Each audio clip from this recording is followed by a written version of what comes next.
hopefully. All right, so I'll call the meeting to order with a roll call vote. It is 6:33 p.m. on the 4th of January. Call the Board of Selectmen meeting to order. We'll start with Darcy. Darcy Dale here. Rosie. Kennedy here. Bill. William Olson here. And myself, Sean Farrell here. And we'll start with our Pledge of Allegiance. I pledge allegiance to the flag of the United States of America and to the republic for which it stands, one nation, under God, indivisible, with liberty and justice for all. All right, thank you, everybody. John Kenny is here now too. Oh, perfect. Jamie, just want to tell everybody you're here. Jamie Knudsen here. Perfect timing. So, excuse me. We have a good handful of board and committee openings.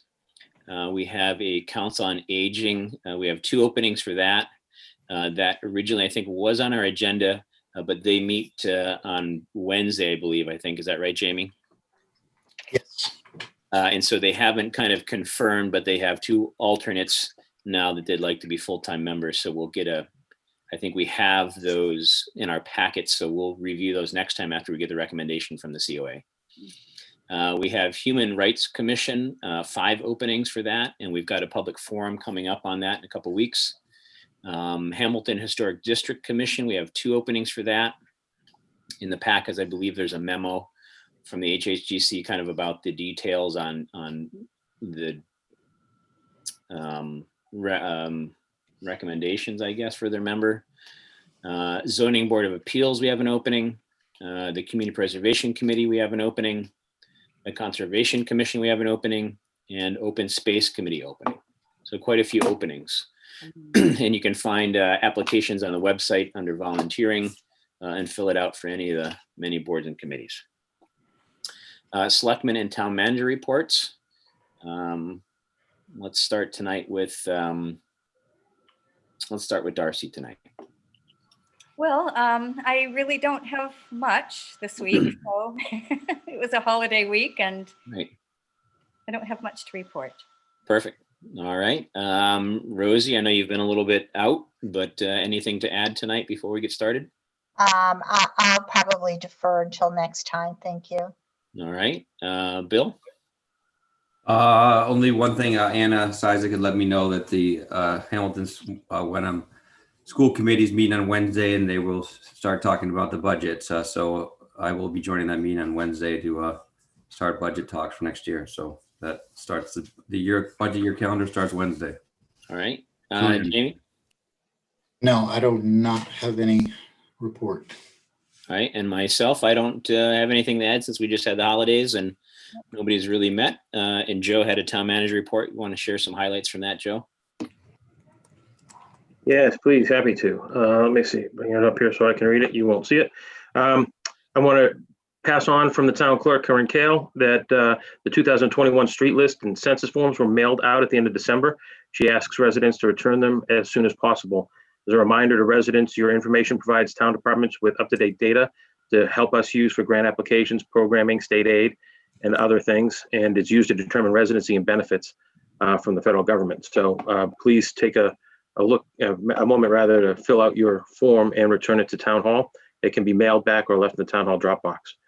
Some good news: the CARES Act funding was extended. The deadline for the use of the CARES Act funding was extended by a year to December 31st of 2021. So we had been concerned that funding was going to sunset. It did not. The president did sign the bill. So programs that we've been running with that funding include additional help for the public health nurses to function as COVID tracers, and obviously the COVID testing sites have been funded through that. So we expect that will continue. In fact, I can announce that there will be 2 more COVID testing dates this week on Wednesday and Saturday. Details about those testing clinics are available on the town website. Information was rolled out today. We've been working closely with the school, the fire department, and Beauport Ambulance, and we expect to be able to offer dates at least through February. So keep your eyes open on the town website for more information about that. We'll be talking a little bit later on about the compost program. Budget season has begun. Our department heads are fully immersed in preparation of their budgets for FY22. So folks, I'd ask folks to stay engaged and understand what's going on with our program this year. We also will have an update a little bit later on about the Shared Winter Streets and Spaces grant program. The town is preparing a grant application that will be submitted tomorrow. And that's going to be designed to help enhance Patton Park and connect it a little bit better for walking and biking to the downtown shopping district. The goal is, through the grant program, is to provide additional opportunities for people to recreate outside, particularly in the winter weather, and by utilizing public spaces. And so the grant application that we've developed was done in collaboration between the Public Works Department, the Recreation Department, the Hamilton Development Corporation, and we had some great assistance from our local resident, Ted Ackworth, who all worked together with Pat Shin and our community preservation coordinator. So that grant application, will be going in tomorrow. And there are a couple of other items, but I don't want to take up all of our time tonight. Please look for the town manager report on the website tomorrow. Thanks. Thank you, Joe. And up next, we have a public comment section for 3 minutes on any topic that's not already on the agenda. So if anybody is on the call tonight, or the Zoom, whichever you want to call it, I guess, and you want to say something, you're more than welcome to at this time.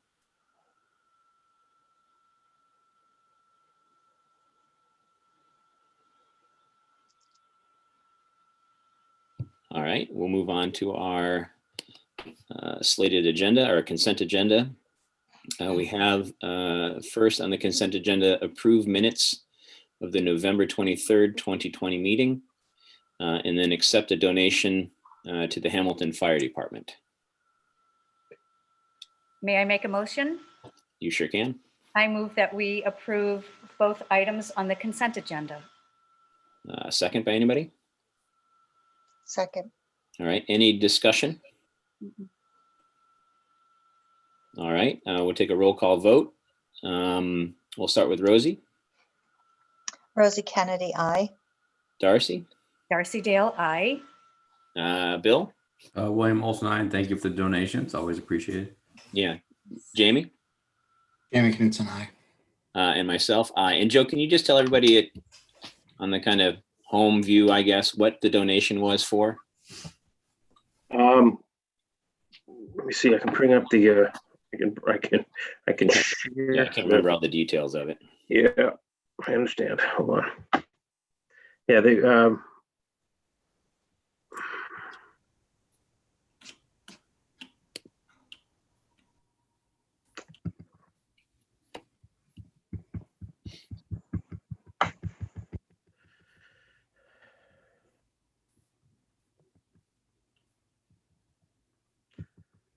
Hey, Sean, do you want to, while I'm looking for this, do you want to take one more second, see if, try public comment again, just because I think some people might have had their mics muted and not realized, just in case we don't want to miss anybody. Yeah. If anybody wants to make a public comment at this time, they're more than welcome to, while we're waiting for Joe to find the donation thing from Willowdale. It's on the, it's in the packet. It's like page like 5 or 6. Yeah, I was just trying to pull it up. It was just hard finding which one it was. I'll pull it up here and share it with us. The first letter was from the folks at the Willowdale Professional Complex and Willowdale Condominium Association, just thanking the members of the fire department for their service and for providing a high level of service across the community. And they said that was really just to help with unmet need within the department. And there was a similar handwritten letter with the smaller donation. Just again, congratulating the chief and the department on for all they're thanking them for all they do, their dedication, and said that they hope that this would help with would help with handling costs outside of departmental costs. So yeah, perfect. Thank you. All right, so moving on to our agenda. Our first item up is consider appointments to fill the vacancies on the Hamilton COA. We can table that because we are just waiting on them to kind of give their recommendations to us. So Joe, do we need to make a motion to table it or anything like that, or can we just? I think it makes more sense to table it, since we have it on the agenda. You don't have here that you were going to necessarily vote, but you could table the whole discussion if somebody wants to make that motion. I move to table this discussion. Second by anybody? Second, All right, and Rosie, we'll start with a roll call vote with you. All those in favor? Rosie Kennedy, I. Darcy? Darcy, Dale, I. Bill? William Olson, aye. Jamie? Jamie Knutson, aye. And myself, Sean Farrell. I would assume that next meeting we'll have a chance to appoint some folks to the COA. We have a consider water abatement application for 275 Asbury Street. And Joe, do you want to bring that up? And if somebody wants to make a motion, then we can discuss it.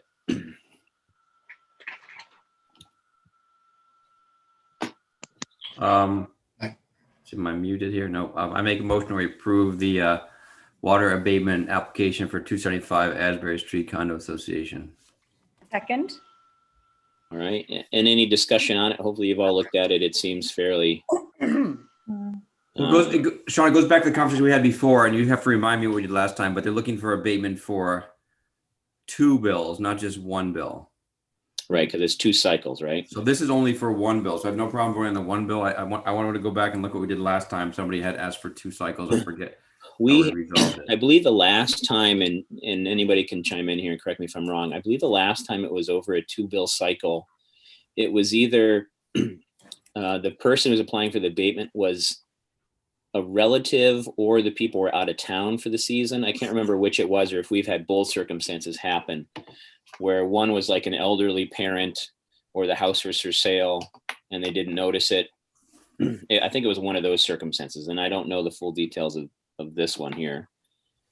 They just didn't pick it up until the bill came. So by the time the bill came, they are going to be into the other bill by about a month. So right. I think that makes a little bit of sense, but I just don't know how our bylaw is and what precedent we set by doing 2 bills. But with this, what is in front of us today is only 1 bill, and I don't have an issue with it.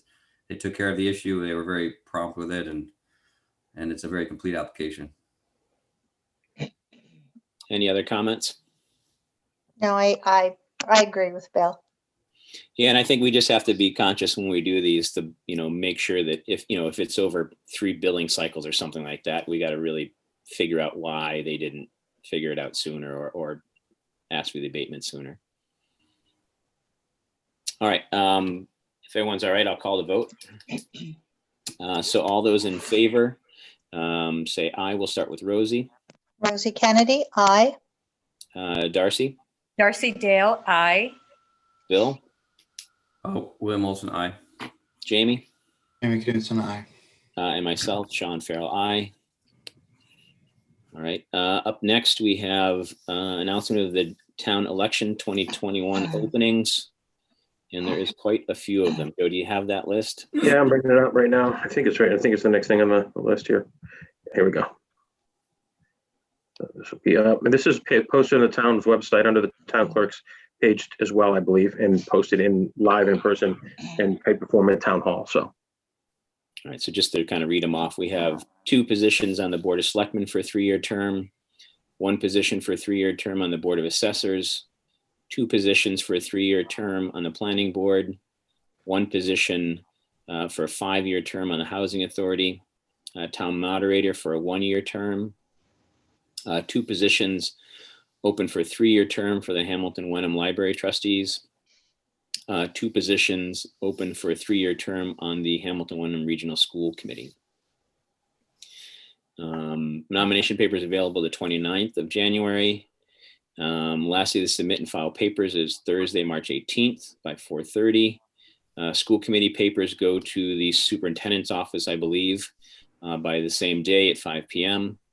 And then you can withdraw your nomination papers by April 5th and get off the ballot. Also, I believe it's 40 signatures, if I'm right. And anybody that's running, I would recommend you get at least double that, because they all have to be certified by the clerk's office. And if there is a mistake or illegibility on the signature, it's thrown out. So you want to have more than you think you need. So on that note, Sean, I don't have an answer, but I have a comment in terms of, I don't want people who have to go get signatures that are afraid to sort of get out in the world and go get signatures and not do it and limit themselves from nominations. So I think we just should think of some creative ways that people could get signatures without having to go sort of door to door or get in a public situation they may not be comfortable with. So something we should think about. Could they send emails indicating their support to the person and they can just collect them and print them off? It's a good question for Corinne. I don't believe you can. I think it has to be an affidavit, kind of a signed signature, right? Because it's got to be notarized and stamped by the clerk. Yeah. You get turned in.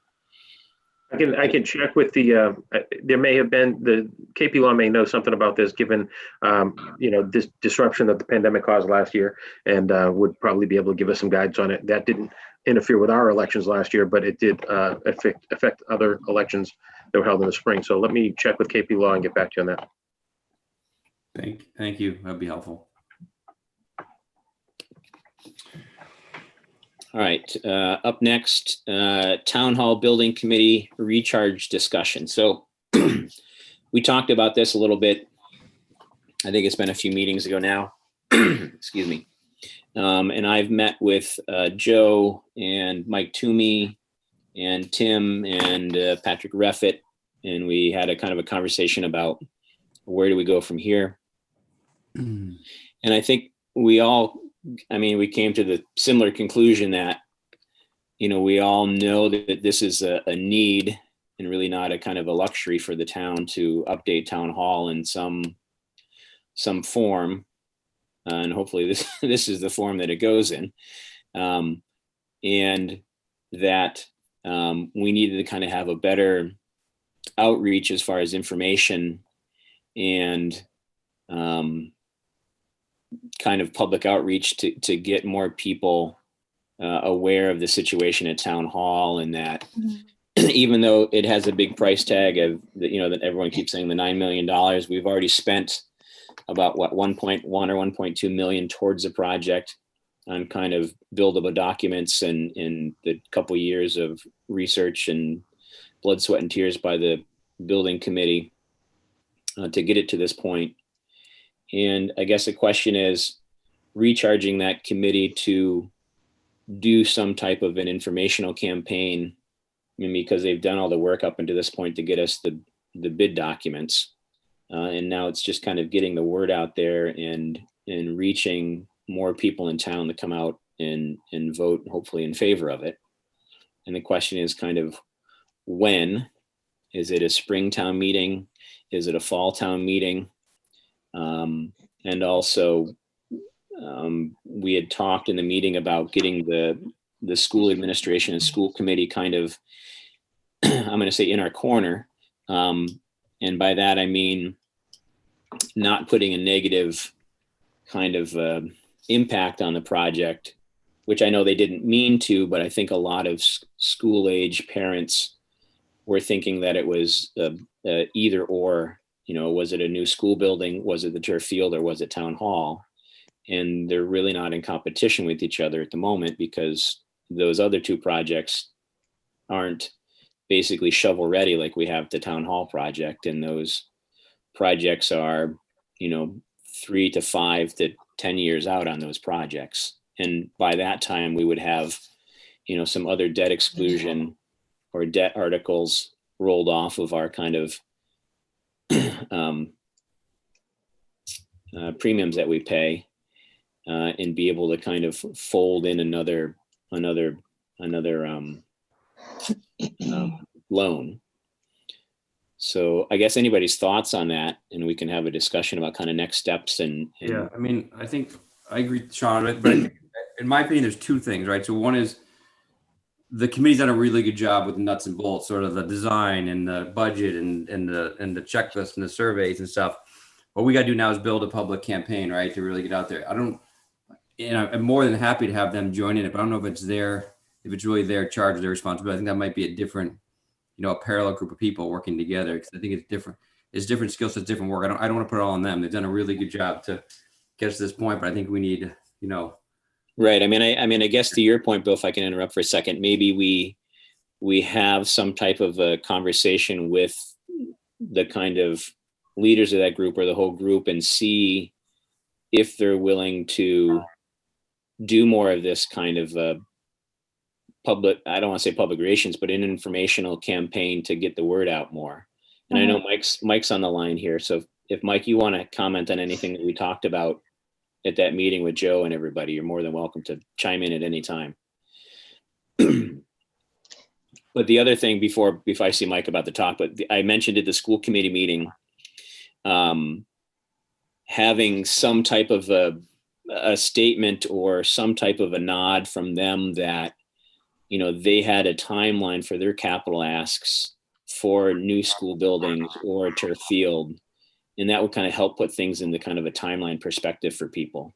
You know, I think people are just worried that they're all going to kind of happen at once. And we want to make sure that that doesn't happen. That kind of led into the rest of my conversation, that school committee meeting with the FinComs and the Wenham Board of Selectmen, that we really need to work together, all of us entities, FinComs and Board of Selectmen's and the school committee to work on a capital strategy so that we're not overtaxing everybody all at the same time for these asks on all these capital needs, you know, figuring out some kind of a spacing that isn't too much to bear on all the citizens and that we can keep the tax rate from really escalating quickly. Mike, did you want to add something about that meeting we had or anything else that you're thinking about? No, just we need a direction or a directive on when we'd be going before the town meeting again. And we have resources within our group to be able to publicize that. But our charge was, you know, to get this thing designed and to include all of the different groups for input, and then to try and get a solid number in front of everyone. So we were really down to 5 or 6 days after we got our hard construction bid numbers in, and we went to town meeting and tried to, you know, put that, you know, publicize those numbers that yes, we are below budget. So that was our charge, and that's as far as we got. So Yeah. we do have resources, and we're just waiting for your directive. Yeah, and I think you're kind of, I mean, you've got the historical kind of knowledge of this whole process and in the budget items within it, that I think to not have that group work on this next kind of informational campaign, plus anybody else that wants to kind of help with getting the word out, you know, I wouldn't want to dissolve the group at all. I think it's worth keeping you guys around, just in a slightly different capacity, because I think, like you said, the charge that you had, you've completed, and now it's just kind of bringing it to the finish line.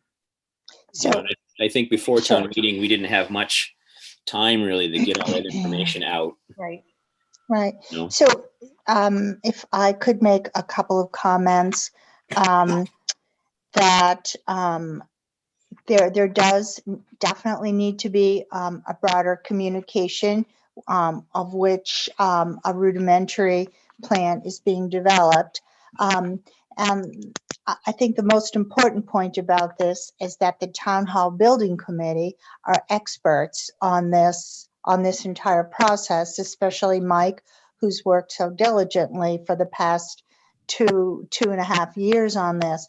And I think it makes perfect sense to recharge the Town Hall Building Committee to continue their efforts, continue the communication, because they need to be the go-to resource for technical expertise and so forth.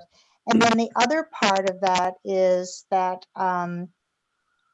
sorry, I'm recovering from an illness and I've got a little bit of brain fade, so I apologize for that. But the other part of this is to take this process away from them.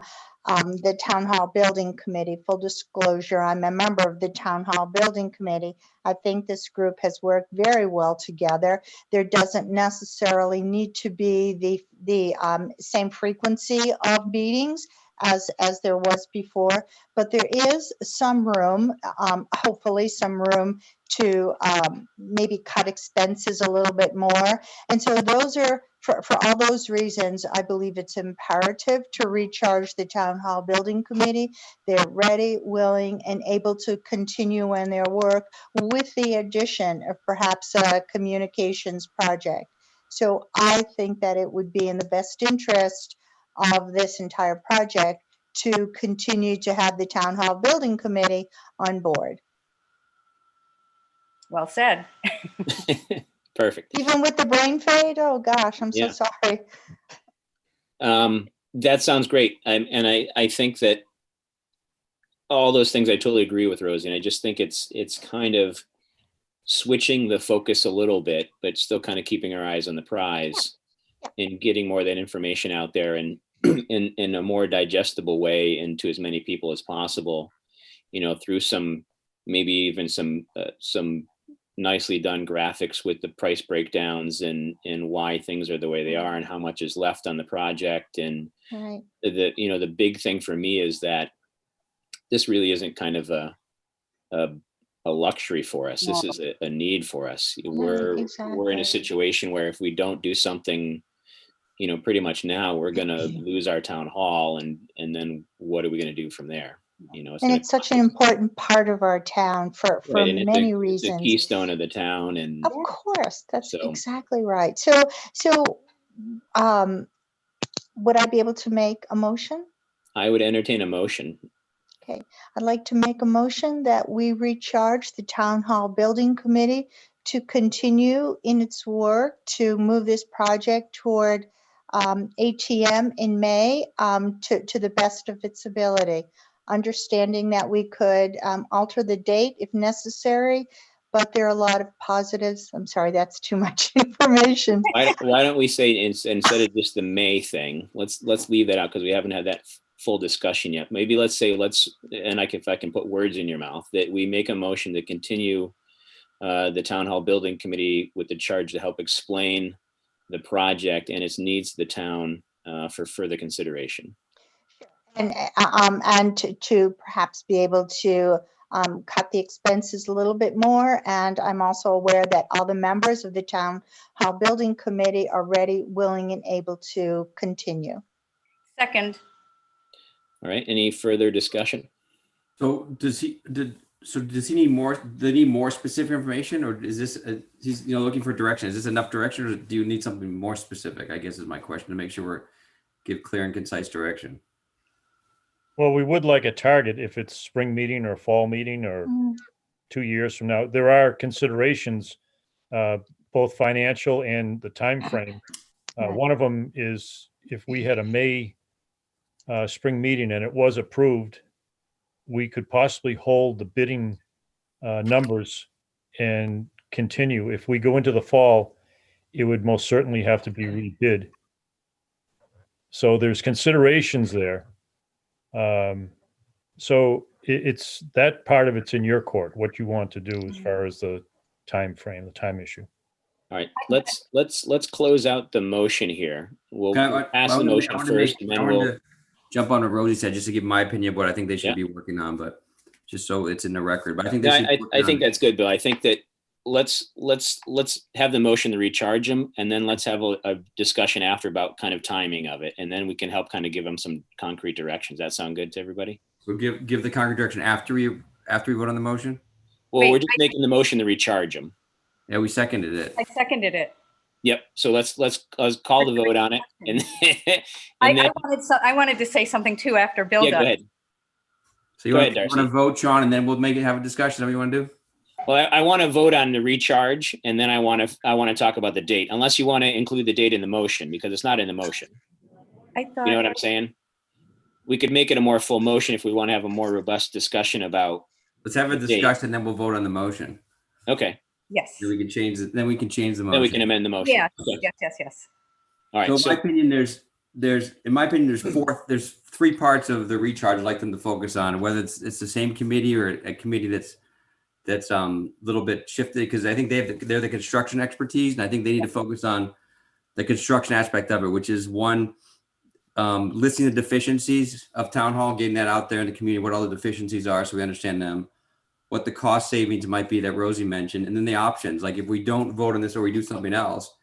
Right. I know what are those options be? It doesn't mean to develop the option, but just list what they are so people understand, like, well, if we don't do this, Right. something else happens. We kick something else into gear. What is that? People have asked me, like, well, what happens if we didn't vote it in? What's that? I don't know how to answer that question. So Right. Like the other kind of contingencies, like what if we vote this down again, and then Right. where does town hall go? where was We town? have to look into buying land and building a new building and costs associated with that, et cetera. Right. That's number one, is sort of their expertise of that stuff. There's the second part of it is the information PR campaign and sort of outreach, whether it's Zoom calls or newspaper articles or social media or, whatever it is, questions, that type of campaign. The third part of it is really, like you said, the school is getting the schools to support this, right? The school committee says this is the right thing to do for the town, or however we message it, that we're not competing, we're working together. So I think those are the charges I have. It's sort of broken those three buckets. It's the construction aspect of it, it's the public campaign, and it's the support of the school committee. So, but I agree they should be recharged, and I so applaud all of them who want to keep working on it, and I welcome anybody else who wants to join that process and think they can add to this new charge. So that's my comment. So Darcy, you can. Yes, I just wanted to say, we have a future in front of us. And come fall, after everyone's had their vaccines and things are getting slightly more back to normal, you can expect, they're saying, about a 4% GDP. We're going to have an economic boomlet as pent-up demand is going to be supplied. So it seems to me it would be in our best interest to aim for the May town meeting before prices start rising, workers get employed and they're not able to, stay with the numbers that we have, which are so good. So I would really like to see it go for ATM for that reason. All right. Jamie, comments?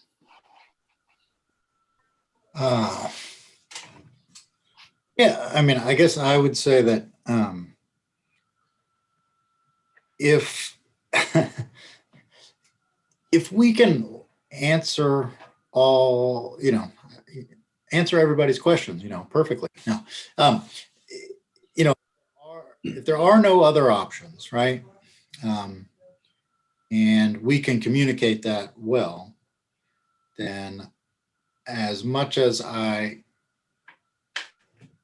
have some hesitation about going forward to try and do it at the ATM, it seems to make sense. So, in one of our past discussions, I talked some about, the questions that I've heard people have, which are more around kind of, I don't know, reimagining, like what we need town hall for, kind of thing. And and, not everybody in town is, so I guess committed to, our historic town hall. It's our government. I'm just telling you the questions I've heard. And I guess the only other thing I would say is that I think, a lot of the comments I've heard have been, not, oh, we're so, there's going to be, the economy is going to be booming soon and all of this. And I understand that your comment, Darcy, was about the costs and how, and all that. But if our messaging is, we're going to be in an economic boom and bull market and and everything, I think people will not appreciate that messaging. People are hurting, so I think we have to recognize that for all kinds of reasons. So all that to say, to summarize, I think if we feel like we've really done our due diligence and whatever, I think it does. I don't think it makes sense to wait just to wait, but there's definitely going to be. I think we need to address a lot of the questions that have been asked. Yeah, I'm somewhat. I mean, I'm kind of on both sides of the fence, I guess. I see the need for it. I was very disappointed it didn't pass, but I totally understand why it didn't pass. It's a tax increase no matter what the bottom line is. That's going to affect the taxes. but it's a need that we're going to have to address sooner or later. You know, we've worked really hard to get it to this point.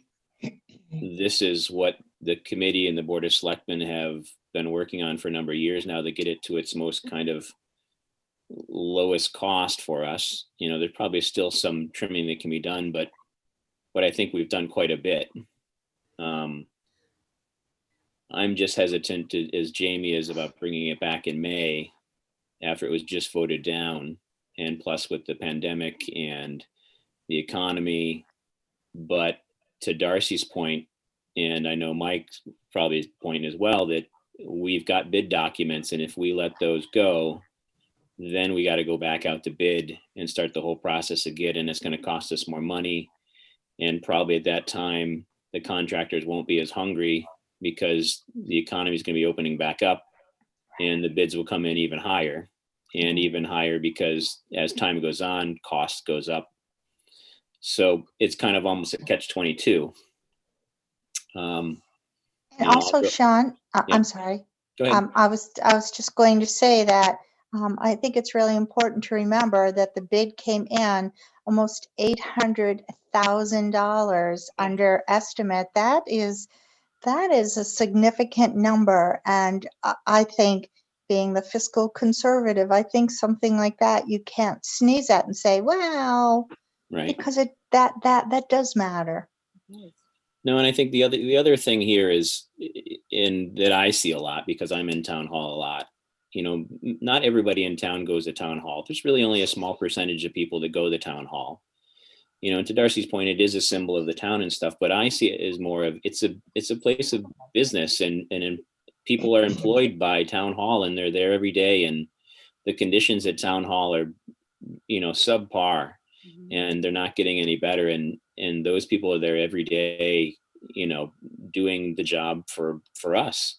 So I want to have them have bathrooms and ADA access and a sprinkler system and, you know, all these things that a place of business should have. You know, we're woefully beyond any ADA compliance right now, and it opens us up for lawsuits and trouble. And if there's ever a fire in the building, the building's probably gone. Well, the We don't people have in any it fire may not suppression. escape, because if you're on that second floor and you have that one egress, Right. and the Yeah, thing there's all kinds of looks issues. like a tinder box, we are literally playing with fire. Right. Case. And one more thing, you know, this ADA access is so critical. And this is the 30th year of the ADA anniversary. And in the Globe, the Globe magazine this weekend, one Eduardo Jolie wrote, the disability is not a personal attribute you are born with or acquire via illness or injury. It's a social construct, and that needs to be remedied as such. And we need to have people who need to do business with their government. We shouldn't be saying, you can't come here, you can't work here. We only allow able-bodied people to come up here. People with babies and strollers should be able to get to town hall on the second floor if they want to get their baskets or, you know, compost stuff. It's just, you know, you also have people that are canes, walkers, wheelchairs, and scooters. And we need to be able to make sure that they have access to their government and all the government services. I think it's critical that we make sure that people understand that too, because that's probably the most important thing. Right. And I think the big issue that probably not a lot of people know about is, with it being a municipal building, if we spend any money on the building over a certain percentage of the value of the building, we have to go all in on the building and renovate the whole thing. And the projects alone, I think we just had an assessment for the building, and Joe, you can correct me if I'm wrong, but I think we just assessed some stuff with the building and figured out some repairs that are fairly close to immediate with the roof and some different things. And they're really close to triggering that number. And if we do anything to bring it up to fire code or ADA, any of those things are going to all trigger that money amount spent on the building. And we're going to have to redo the whole building anyway. Right. So there's kind of no way around it. We could try to say, oh, we'll just fix this one thing. Mm-mm. But the problem is if that one thing adds up to a certain amount, we have to do the whole thing. And I think making that point clear is really key. And then also talking about, the kind of the struggle if we were to move town hall, where would we move it to? Where would we build it? And I think we're going to be in the same kind of a price range Mhm. for land acquisition and Oh. a new town hall. And it just, It's so I much don't see- work. yeah, then we're starting the whole process over again that we've already spent over $1 million on Bingo. researching to get the bid documents for this building. Mhm. You also won't have the CPC funds to be able to rely on to keep Exactly. the costs down. Exactly. That's the other big factor, Mike, is the CPC bonding. Right. That $3 or $4 million takes a lot of that money. I mean, it's collected in that 2% tax, but you're getting a state buyback on it or state pitch in on it, which is costing us less. And it's already kind of collected monies that we're bonding over those years. So that's not on the tax rolls per se. And if we do build a new building, we won't get any of that money and we'll have to pay the full bill. Right. And where would That we will find really- land? We can't even find land for fields. I mean, how are we Right. going to find land for? Right. And then the negotiation and the real estate and the timing, by that time, we'll probably have moved out of town hall. We're renting trailers somewhere or Yes. something, So I guess with all those kinds of points across, I'm willing to, someone if wants to make a motion for May, I'm hesitant about it, but I understand the reason why we want to push it back into the Springtown meeting. But I just want to make sure that we all do our due diligence and really help the town hall building committee and get more people involved and, start that kind of word of mouth chain and pointing people back to the website and all the information for the facts. And we're going to have to really be, when we see something posted somewhere with a question, we have to send people to the right spot to get the facts, or if we know them, share them, Yep. so we can get as many people to know about it and then Right, get a good fighting chance. Joe? right. Yeah, just if you're going to amend the motion with a date, could I just ask or suggest that you make a little bit flexible, say, with the goal of, annual town meeting in the spring, Right. but, keep it a little open-ended, because if something comes up and causes you to reconsider between now and May 1st, you don't want to have to recharge the committee again after May 1st. So Yeah, I think that's great. I was going to add that too. I was going to say if we want to add May into the motion, and to Joe's point, say May or beyond if it doesn't work out. So Well, best efforts to bring it back to ATM on May 1st. all right. So who made the motion originally? Was it you, Rosie? Yes, it was. Do you want to amend it, or do you want to just say the last part of it to amend it? Sure, and the amendment would be that the town hall building committee and any people who also become involved in this will make best efforts to bring it to the May 1st town meeting, with the understanding that it may need to go longer than that. Is Second. that okay? All right. Any more discussion? I guess, Sean, the only thing I would say is that obviously the community is important in this thing. So I just want to, if you can put out there to anybody on who's watching, if they have any other suggestions or comments, that would be, I think, a good place for us to start listening to the community. So. No, and I think that's a good point, Bill. I mean, I would take any questions or opinions on it, whether they be for or against, so that we get as much information as possible, so we can get as many answers as we can. And some people still aren't going to agree to this or want it to happen, and that's fine. That's their prerogative. But we want to make sure that they have all the information we can get out to them, and that they know all the facts, and all the Right. reasons why. I think some people knew that, but I don't think everybody knew all the details with, my point about the triggering with the money spent on it and stuff like that. I don't think a lot of people realize how that works with municipal projects. So that's a Right. big one. And the we CPC could- is a big one too. Right, we could also think about Zoom forums, public forums. Yes. There's lots of opportunity, and the reality is if people ultimately having full information throughout the town, if they still vote no, then that certainly is their right to do so. But I feel, I strongly believe we can do a much better job of informing people about this project, communicating all the important information. So All right. All those in favor of the motion, say aye. We'll start with Rosie. Rosie Kennedy, aye. Darcy, Darcy Dale, aye. Bill, William Olson, aye. Jamie, Aaron Knutson, aye. myself, Sean Farrell, aye. Mike, is there anything else that you need immediately from us? And you and I can talk with Joe and stuff some more if you'd like, and kind of give you some more ideas. Rosie and I are meeting this week to talk a little more kind of information stuff, and I'll follow up with you after that. But if there's anything else you need from us tonight, let us know. No, we're all set. Just a couple of things to keep in mind. It's really two separate efforts, a spring effort and a fall effort. And it has to do with financial and how it's publicized, things like that.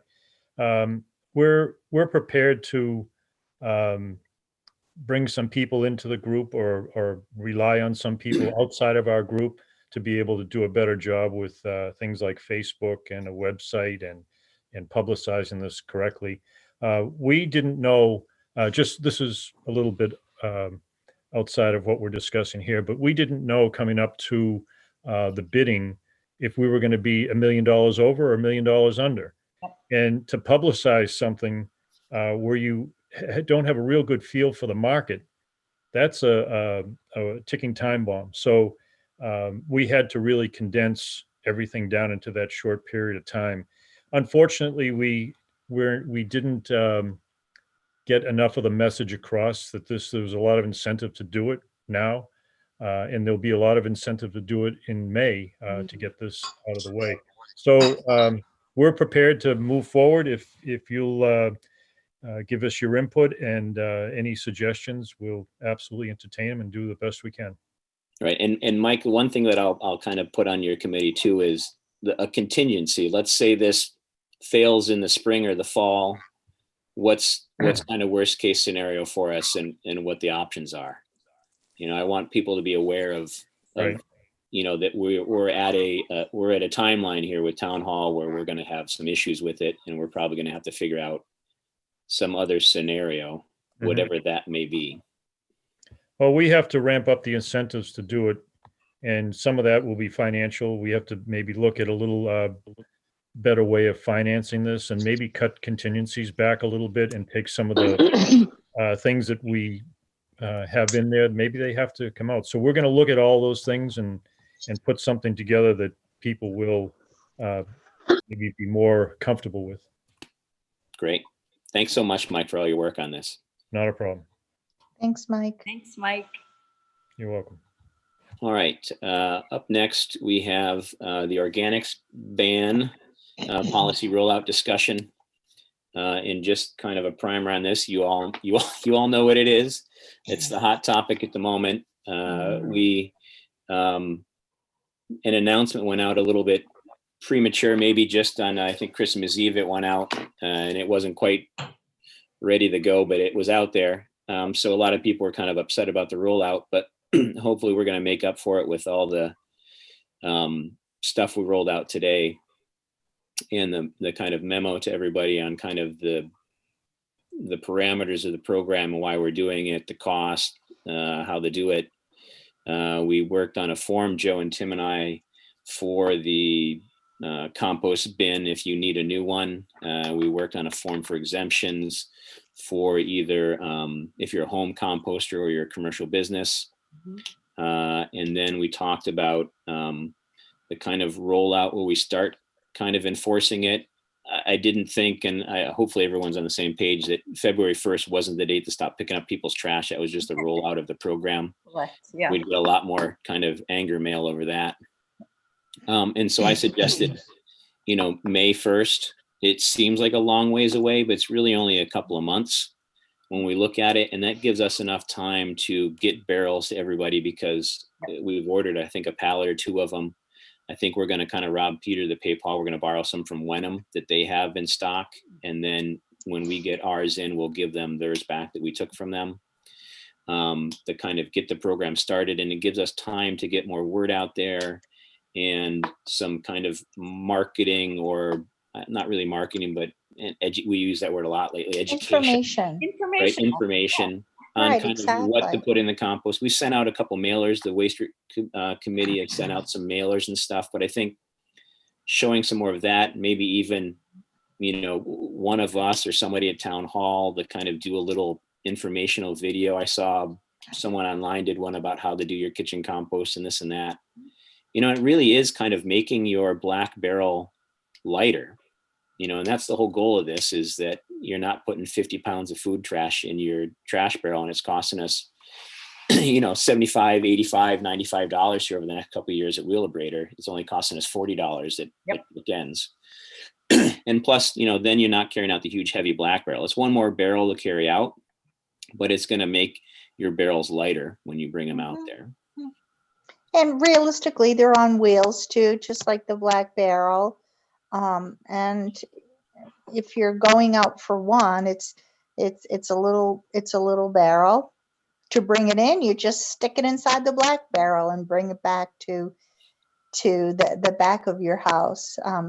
Obviously, as somebody who does it all the time, it's not a huge burden. Right, and it is a change, and it's for a lot of households, it's not a significant change because a lot of people are already doing it. I think a few years ago, I think the poll when Casella went through, 40 or 50% of people were doing it every week. But for those other kind of 40 or 50% that haven't been doing it, it will be an adjustment. But I kind of think or feel that it's similar to when we did recycling, and recycling was mandatory. If you don't have your recycling out to the curb, we don't take your trash. It's just a similar type of thing, and it's environmentally conscious, and it's going to save us money. The other option, and we've talked about it as we've had this waste conversation before, is going to a full pay as you throw program. Yes. Yeah. And this in the every other week that we've kind of worked on a kind of a compromise, so we're not putting the burden on each individual to get private trash hauling. We could always go to that, but I think that this is a pretty good option, and it's pretty forward thinking. Right, exactly. So Sean, have we decided that it's going to be May 1st? Is there room for negotiation between February 1st and May 1st?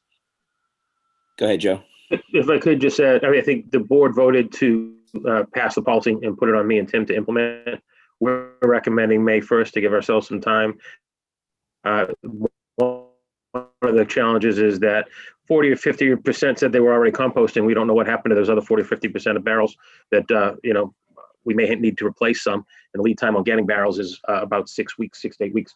As Sean mentioned, we put in an order for some. We will have some in time to share with people, but we may have additional people that need barrels once that order's been fully disseminated. So, we're looking to make sure that people understand what the goals of the program are. The goals of the program are to make their life more difficult. The goals of the program aren't to force something on them that is onerous or difficult. It's to, as Sean said, try and keep the weight of the trash down, the most expensive. And now actually with recycling costs actually coming back down again, and the change in our recent contract with Wheelabrator, the most expensive part of our trash removal now is, again, the trash stream. It's at $83 a ton now. It will go to over $85 a ton on July 1st, and will continue to escalate to about $92 a ton 4 years from now. So at which time we'll have to sign a new contract, and I don't anticipate they'll be dropping the price at that time. So the goal here is to just recognize that some of the stuff that can be taken out of the trash stream and diverted to a more cost-efficient method of disposal, the composting stuff, can be done right here in the town. We're working on a contract to have a contract price, but Brick Ends has pledged to keep the price at, I believe it's now $40 a ton. It had been $45. I believe they dropped it down to $40 a ton. And we're going to work to keep that in place. It's local. It produces organic compost that the community can gain access to. But again, it's partly cost. It's partly trying to do it the right way. The other cost saving measures that Sean referred to, as far as diverting to pay as you throw and things, would help the town save more money actually than this method would, but it would do less as far as helping encourage people to do something that's more environmentally friendly. If the program is your program, as the Board of Selectmen, you adopted it, you passed it, you put it on Tim and I and the staff at Town Hall to implement it. I hope that you'll consider our suggestion of May 1st. Yeah, I didn't realize, Joe, that it would take 6 to 8 weeks to get sufficient barrels in place, and that therefore makes a lot of sense, because one of the things that we touted and that we talked about this is that we gave this sink side composter and we gave the green composter to people, but that was several years ago, and the reality is many people have moved into town since. So that's certainly a fair plan. So thank you for explaining that. Joe, did you say, I remember we were speaking earlier and I can't remember, you said there was grant money that would cover the cost of the barrels so that the families would not have to pay the $30.10 or whatever it was? Yeah, we decided we've got RDP funds, which we're going to use to, as much as possible, replace the barrels. If once we've exhausted that, it's not a lot of money, it's about $8,000. So once we've exhausted that, we may need to look for other sources to finance that. One of the few things I don't think CARES funding will pay for, unfortunately, but we'll figure out how to help people get the barrels so that they can be compliant in as easy a manner as possible. Right. And with the lead time Joe mentioned on those barrels, we just don't know the kind of amount of people that are going to need them, so that's why we have the form to fill out if you need a new barrel. And then we can really get into ordering the kind of correct amount instead of just kind of ordering willy-nilly, right? So that gives us a little time to figure out how many people need them, and then we can do kind of an educated order instead of just an educated guess. Does the countertop container come inside the green barrel, or is that a separate item? But that's a separate thing. We haven't been giving, that was the first run we got those countertop bins for. And when those kind of ran out, they ran out. So this is just for the green barrel. Okay. And also we're asking people that if you already have a green barrel and you'd like a second one, to just kind of be patient and wait till we get everybody a green barrel, and then you can order another one, but you'll have to pay for that second barrel. That makes sense. I have 2. Okay. And I use them. Yeah, me too. Any other comments from the board on the rollout, or anything that we should do that we've missed? I know we haven't done much yet, but today, Joe, I think, and Andy Wood pushed out things through social media and Facebook, and it's on the website now, all the forms. Beautiful. Yeah, the forms are available on the town website. There's also there are also 2 applications that can be used to ask for another bin or to ask for an exemption sticker if you meet the backyard compost, for instance, and don't feel that you'll have compost every week. You could potentially seek an exemption sticker. So those forms are up online. We also established a compost program at hamiltonma.gov website, our email address rather. I'll say that again. It's compost program at hamiltonma.gov. If people have questions or concerns, they can send their questions and concerns to that email address. There are 4 members of the staff at Town Hall that are authorized to open that and respond to those questions, and help people find the resources they need to be able to start composting. Right. We thought creating another email just for that would be good, so we didn't kind of overwhelm Gail and Dolores and Pete and everybody in the office up there with phone calls or emails. Is there any motion that we have to make for the May 1st date, or is that just part of the discussion and we move on? Or from my perspective, it's an implementation matter. You guys had passed it and asked me to implement it, so that unless you want to tell me to change the date, and I don't think it really needs a vote, but I mean, we're recommending May 1st. We're putting that out in our literature right now because that seems to be the easiest thing to do, so the best thing to do. So thank you. And it does make sense, Joe. I thought it was pretty far out, but your reasoning makes sense. So I'm very comfortable with that date. Yeah, and I think it gives people a month to kind of get used to the program if they're trying to get into the habit of it. And then it gives us kind of a 2-month buffer on getting all the barrels in for people, Right. and then making sure people are complying. And it gives us time to put out some warning stickers and stuff like that if we have to. Mm-hmm. So, we can give you a warning sticker. Maybe there's a month where we give warning stickers, and then that May we start to refuse the bin. And keep in mind that May 1st is also annual town meeting, and that is going to come way faster than you think it's going to come. I Yes. know from my perspective it is. Any other comments from anybody on the board? If not, I'll open it to, I know I see Ann and Gretel on if they want to add anything to the conversation. You're on mute, Gradle. I would like to put my vote in for the town acquiring a supply of the countertop collectors, because I think we need to make it as simple as possible for newcomers to composting. Maybe not the people who were here before who ought to still have their countertop collectors, but if people are coming in for the first time to pick up a green bin and have never done it before, I think the countertop collector is key in making it very clear and simple that it's on your counter there and you collect your food and it can go straight to your green bin. If you don't want to give it to them, charge them. It's only $3 plus it's change. They're very, very inexpensive. But I think you really are making a mistake not making it as easy as possible for people.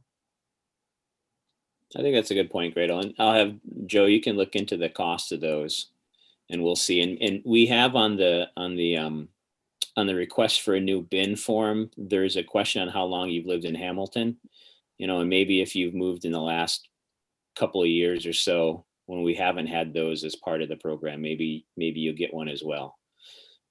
I know I've gone through, I guess I've had 3 different countertop bins over the years, and my last one here I got from Amazon. I think it was $15 for a stainless steel one, and it works great. They do work really well, and it does make it very easy. I totally agree with you, Gradle. So I think that's a very good suggestion. Any other comments? Any public comments? I know there's a lot of people in the line. I don't know if you're here for the Human Rights Committee or the compost stuff. I'd just like to say I was late chiming in and finding I didn't hear your earlier discussion, but I was answering a request that just came in from BioCycle.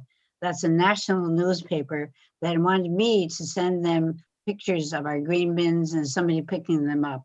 And I was trying to explain to her why I had other things to do, but I just thought you would be interested to know that not just Massachusetts, but the national press is interested too. I think we all got in our email this afternoon, and Rosie commented back to me on it, but there's and I'm going to forget the name. It's a Rhode Island group that is doing a big kind of a conference coming up, and they've asked one of us to come to it and speak to it. And it may be one of us, or maybe even one of your group, Gradle, that could go on this Zoom and speak to the program. I think that'd be great. I could just do a repeat of what I did years ago for Rhode Island. I was a keynote speaker maybe a decade ago for just the same group and the same topic. Yeah, I thought that was really exciting. People are very interested to hear about this, and she had said that they want to institute it in some of the towns in Rhode Island, and I immediately suggested you as the guru of recycling and composting. So I don't know, Sean, that's in your corner to decide about, but I mean, really, Gradle is so persuasive and so knowledgeable. Gradle, I'll forward you the email, and you can tell me if you're interested. Okay, thank you. There was a great article on WCVD Channel 5 ABC. I wrote a great article on the 29th of December. So. And then what was I going to say? I think this is. I know I have a lot of friends in other communities that use Black Earth compost, and they do they pay for the pickup, and they've got a pretty good deal.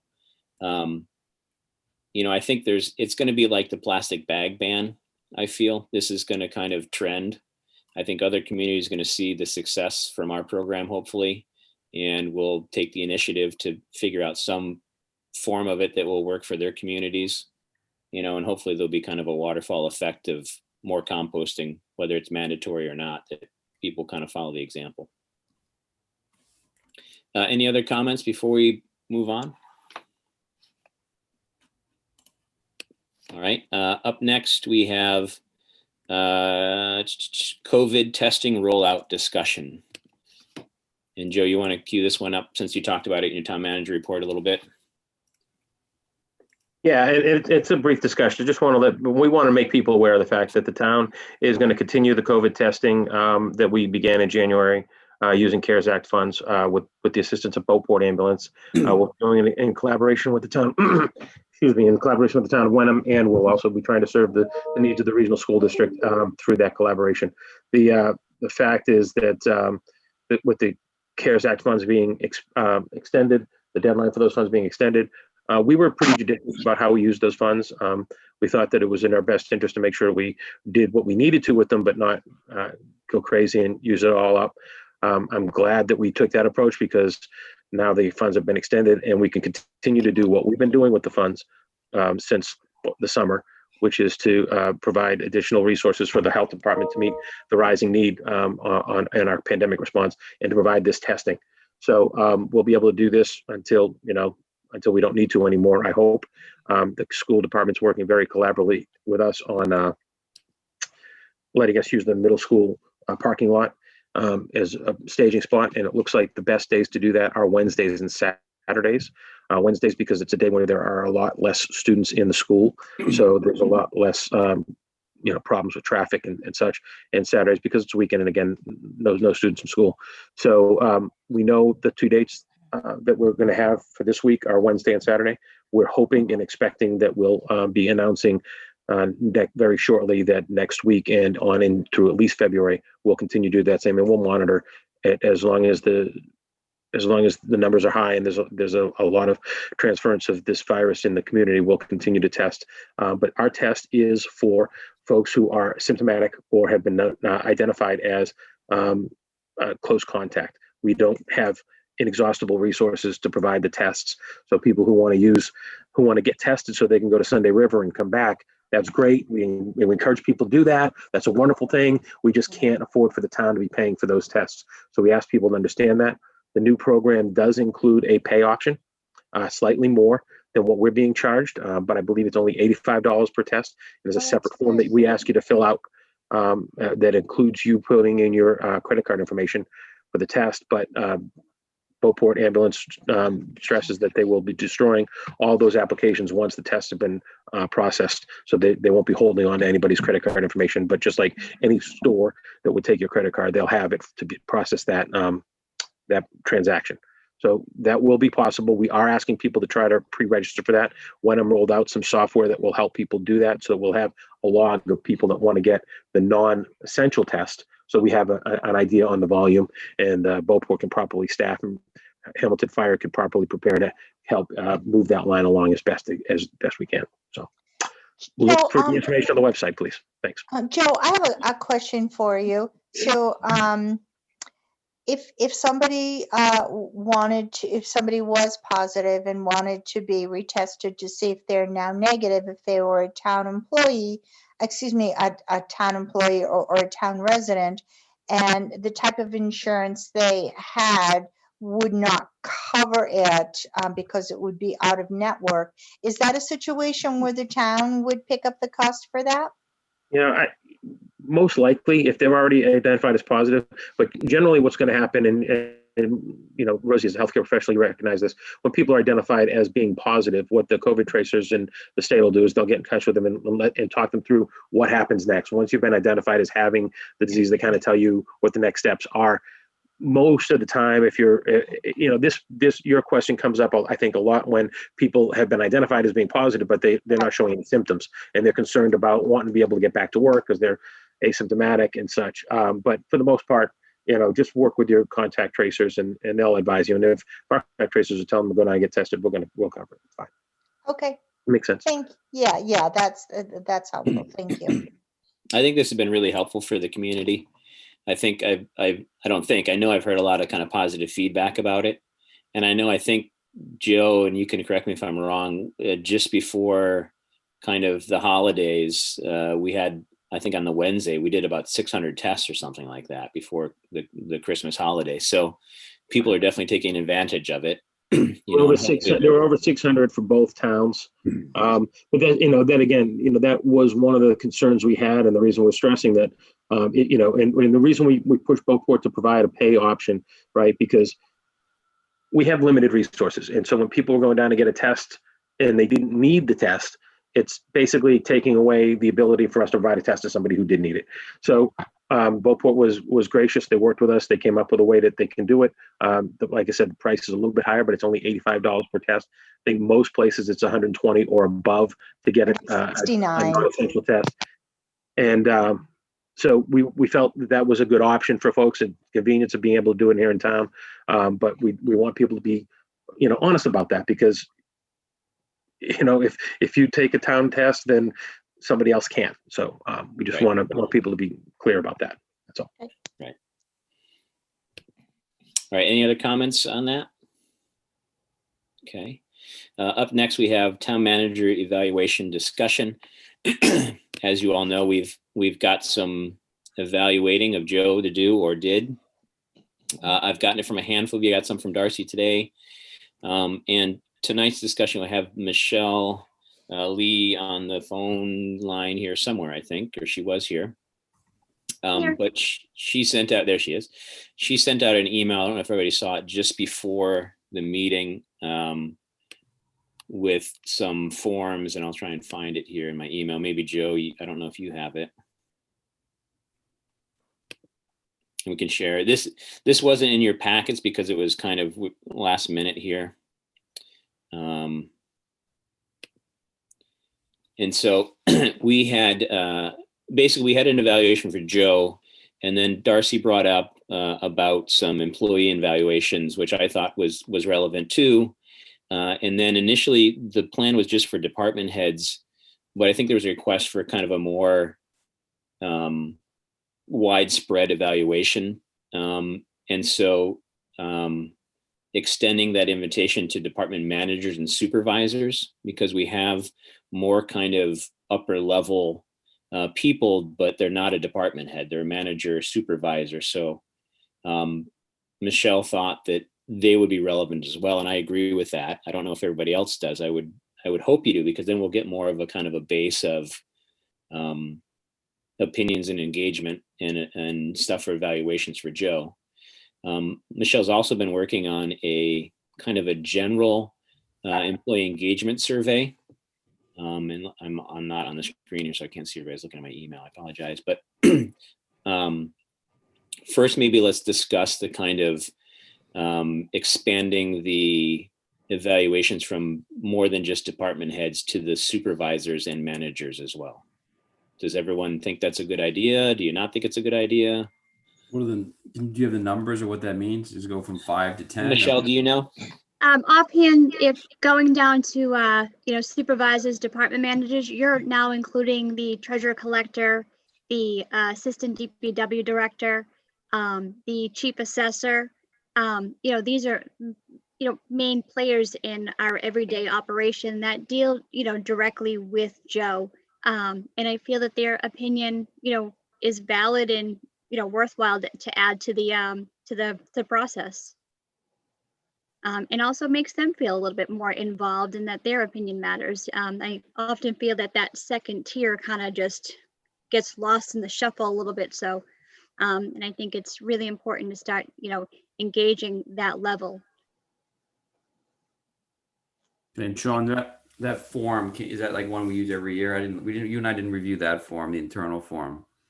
No, I've seen it. Michelle's seen it. I think Darcy's seen it as well. I actually just sent it to everyone just prior to the meeting, requesting clarification on who it is that should be involved in the evaluation, and also making the recommendation that we should have department managers and supervisors included in the pool, lack of a better word.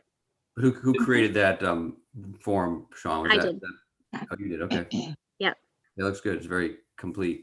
Do you want to look at that? I know since some of you are just getting it now, and I know Darcy's seen it a little bit, and Michelle's been working on editing it. Do you want to discuss the finer points of it, or do you want to do you want to say okay to it? I guess it, I think I saw it, Darcy saw it. I think she agreed that it was a good form. Bill, I you just saw it wanted to see too, it, yeah. but Rosie saw it. Yeah, James, I have you think seen it's it at good. all? Or is this Yep, the first yep. time? Yeah, no, I saw it when Michelle sent it over. Okay. No, Anything that you would change or add to it, and then we can kind of go live with it. It's fairly straightforward. It's Yeah. I also would like to, what is your time frame? That was one thing that's missing from the form.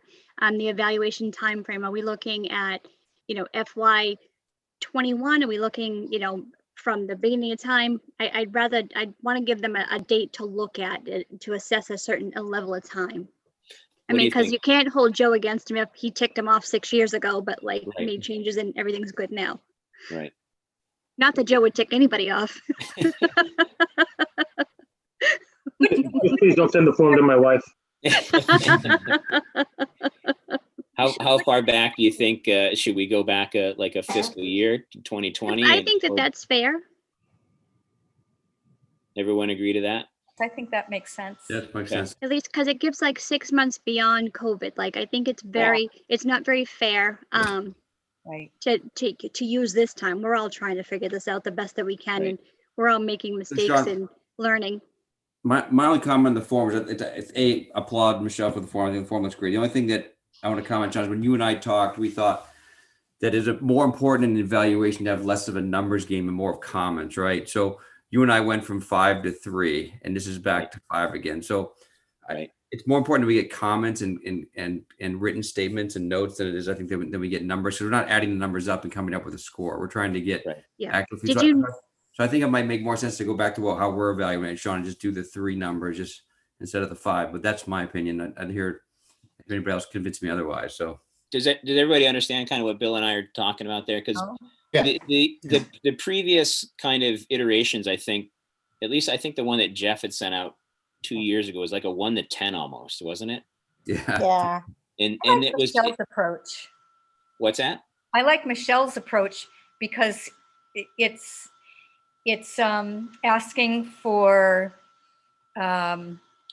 asking for information. It's not just a number. Yeah, no. I think the thing I'll kind of be more concise, I guess. It's a rating of a 1 to 5 on Michelle's form, and that was on a previous review that we had. And when Bill and I looked at it, we felt that it would be more useful to kind of do a 1 to 3 rating, which was basically a meets expectations, exceeds expectations, and doesn't meet expectations. Needs So you're in improvement. one of those kind of 3 categories. And then the comments are more important than the numbers, right? Yeah. Right. Yeah, And well, the that's why I comments made would it be- mandatory for comments. Yeah. Right. Perfect. I mean, that kind of makes sense, because before you're just kind of picking a number, this gives you Right. more of a, he's meeting the need, he's not meeting the need, and then why, Yeah. so it was more robust in the kind of why it wasn't or why it was. It wasn't just a number that you could just check. Yeah. And I went with the 1 through 5 system because sometimes there is a gray area, Yes. and there's sometimes that situations don't apply, especially where we're broadening the pool. Mhm. It's not really fair to kind of limit yourself to that, black, white, or not applicable. To kind of give a little bit more and let them, add on to that. Again, we're trying to encourage conversation and interaction.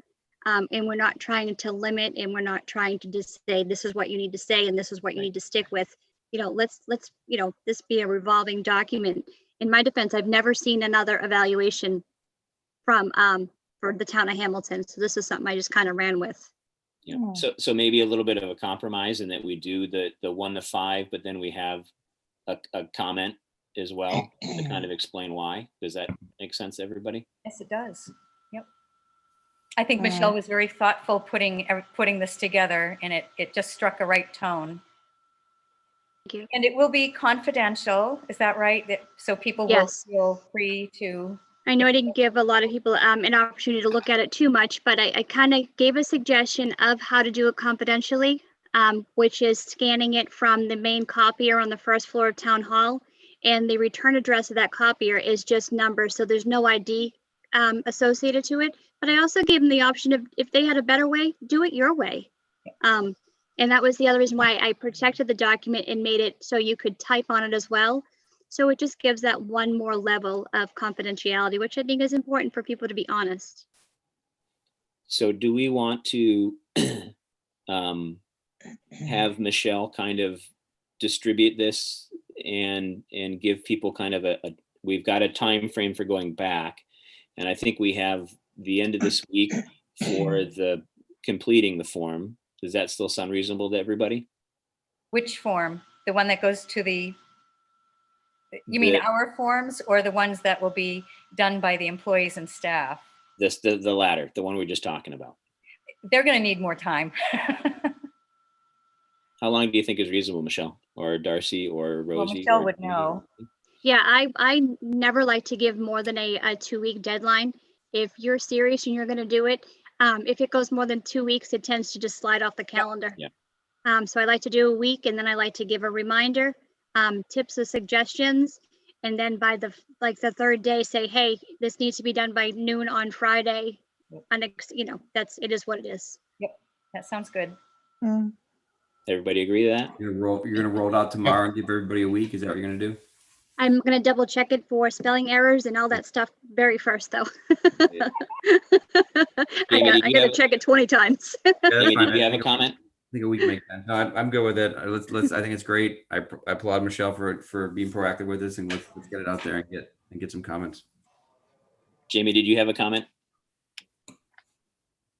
No, not really. I mean, it looks great and fine to me. I guess I have more maybe a question for future years, because I don't think this is worth tinkering with this now. Is like, although the topics on this tool are certainly related to some of the ones that we're evaluating, they're not like really, they don't really, they're not the same. They're not, it's hard to see which ones go with which.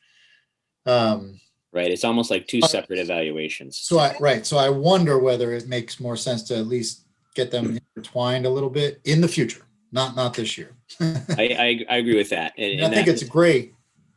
So I'm not criticizing. No, I agree. I don't want to obfuscate it, but I think that they're two lanes for the same Right. thing. I Yeah, think if they're somebody both. could send me the evaluation, I'd appreciate it too. Yeah, I'll send you the evaluation.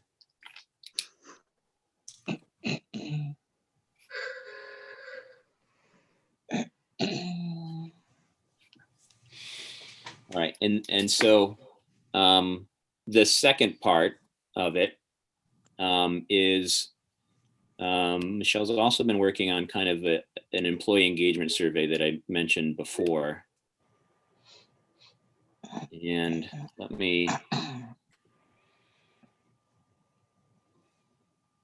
oops. Bear with me a second here. I'm just trying to find it in my email. Do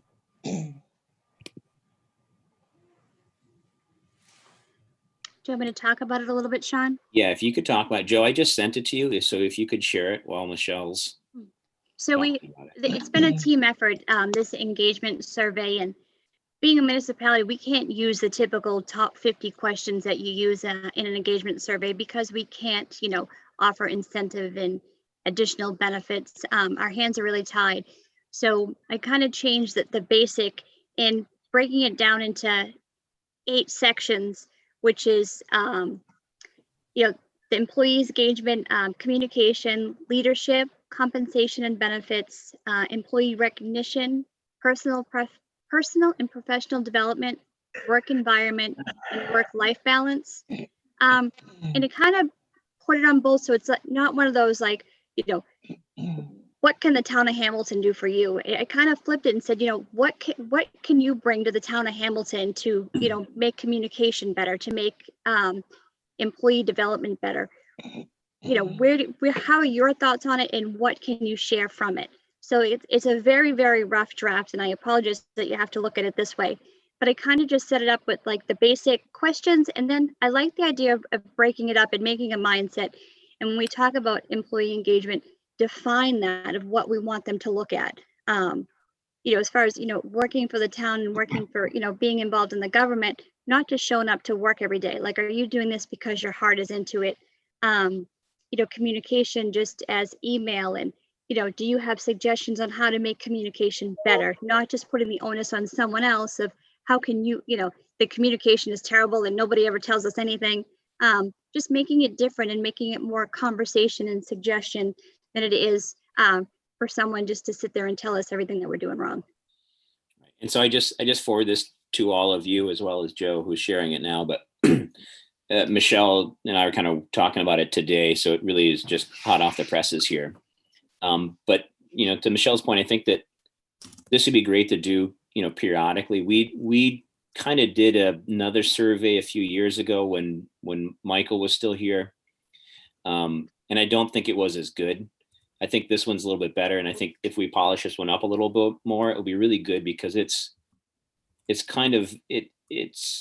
asking for kind of help in making the place a better place to work, and what's working and what's not, and it's kind of putting it on the employees, like, what can we do better, but what can you do better, and hoping to build more of that community, because a lot of our employees wear a lot of different hats, and sometimes they feel underappreciated because they are doing 10 things at once, and this is going to help kind of build that community and let people know that other people are working just as hard as they are, and recognize that within departments and things like that. So I think, and this is kind of a thing that you would want to report back on what's not going so well and what is really working well, and praise people for what is working well, so you can build more of that community that we have already at Town Hall. It gives them kind of an ownership too in the process, and makes them feel like they're being heard, and gives them an incentive to do some thinking. Yeah. I'm glad you were able to pick up on that, Darcy, because that was the message, that's the underlying message that I was trying to get across. Right, and it's also going to help management, the department heads and the supervisor managers we just talked about. It's going to help them do better, right? Because they're going to know what's going on and what's working, what's not working, and they can adjust, every time the survey comes out, that they can then kind of take the data from it and meet with the individuals or share some of those ideas and act upon them. And when they do better, we all do better. Exactly. Right. And I think it's important that this is not confidential. You're putting your name to this, and we're giving you credit, and we're going to work with you to incorporate those ideas, or to further discuss those ideas, whether it be their an opinion to get something better, or that they're disappointed that something isn't going another way. It just will open dialogue and get people more involved. Right, because if you just have an anonymous form, as much as people always want anonymous forms, you can be the person that just puts ones down that you're extremely dissatisfied on everything, and then just move on, and that's not helpful to you or your employers. So, Right. Jamie, you're going to say something? Yeah, two questions. So one brought up by what you just said. So when you say it's not anonymous, so who sees it? Is it the selectmen and Joe, or Good question. who? That's I going think to it should be be Michelle. shared across the board. I think it should Okay. be maybe, it's like a newsletter that comes out every year, and, this is the feedback that we're getting. These are the suggestions that were made, like a presentation, so to say, and sent out to everybody. And I so- think and it's that- going to, for the people that are having issues, it's going to kind of force them to be more constructive with their criticism, because it's not anonymous. You're not just going to say, so-and-so is a expletive, you're going to have to say, well, so-and-so doesn't do this, or, and then be a little bit more constructive in explaining why without the kind of harshness of it, and then there can be a dialogue, like Michelle said, that starts to help fix the problem. Mhm. Right. And so my second question was, so I guess exactly how does this get used? So. I think it's laying the foundation for conversation and ideas, and letting people be involved in a process. So whether they're coming up with ideas of, creating a new email address for the composting bin, just little ideas that that everybody can contribute to the success, or, or the change in something that they don't care for. I think it'd be, a good way for, the board to also evaluate my effectiveness as the town manager and for me to evaluate the effectiveness of department heads in terms of how we respond to the suggestions and recommendations that come out of the survey. So, Yeah, I think this ties into your, which is in your charge, Joe, the employee or the department head reviews. This Yes. can help tie into all that and help you out as well. agreed. I mean, this would be something nice to even give to the, the summertime work, that help that comes in as is part of their exit interview. Hey, can you fill this out? Maybe they have an idea of something that they've worked someplace to involve. There's something that anyone who works or volunteers at the town, could possibly be involved in it. Right. And Be all exclusive. right. And it could even lead to Joe doesn't have much contact with that summer help, but maybe with this survey or other things, we charge Joe to at least have at least one conversation with that employee so they know who he is and what he's all about. And if, he has that one conversation with the DPW guy that's just summertime help, that guy's probably going to feel more of a vested interest in the town and also know that he has a supervisor that is interested in what he has to say and thinks. Mhm. Other thoughts? So and this would be mandatory, or would this be something that you would like to see and encourage them to do?